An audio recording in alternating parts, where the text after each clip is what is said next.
Hey everyone, welcome back to the Red Sofa here, the end of our first full day of conference at Finished Vehicle Logistics North America. You might hear this music playing in the background. The party is already started there, but I wanted to take a couple of minutes to share some of the highlights with all of you from our really busy packed day here. 450 people, the largest event for Finished Vehicle Logistics that we've ever done, and it was packed from the beginning to end. We talked obviously a lot about the capacity situation and the extended lead times across the industry, trying to focus on where providers, OEMs should work together and focus their investments. So we heard, for example, from Nick Thompson from Stellantis, who really said he kind of needs it everywhere. Road, rail, ports, Ro-Ro, offsite storage, kind of anything, you name it. Highlighted particularly Mexico as an issue.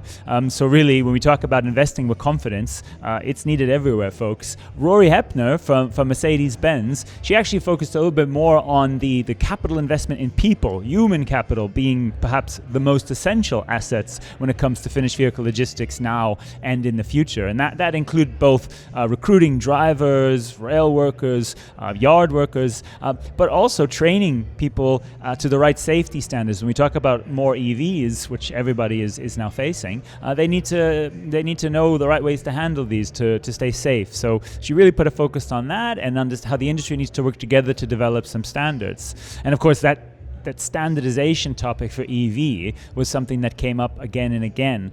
We heard that there's something, many working in ports might have 5-6 different standards from state of charge to how they handle the vehicles, which really isn't so efficient right now. So, most of our speakers acknowledged that this was something they need to work on together, collectively, to address it.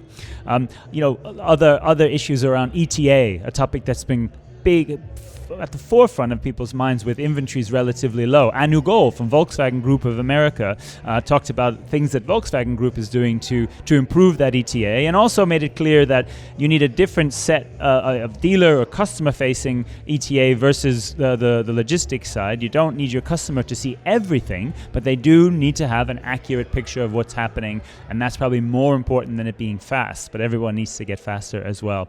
And finally, we just came out of a really great panel with some leaders from General Motors, from Hyundai, the railway trucking side.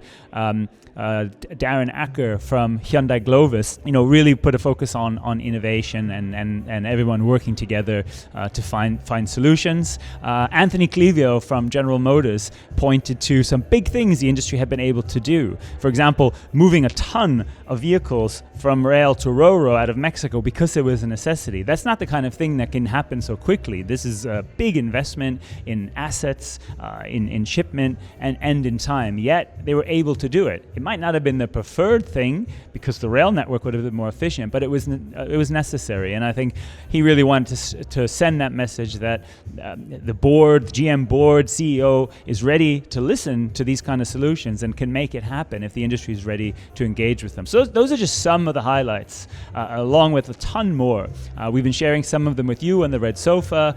More will come on the Automotive Logistics website, more from our LinkedIn channels as we continue our conference into the final day on Thursday, and we'll share more from that as well. So for now, I have to say, Bob Marley's playing. I'm getting in a bit of a dancing mood here, so I got to get to these people. They're calling my name, but wish you can be here next time. Signing out for now from Finished Vehicle Logistics North America here in Huntington Beach.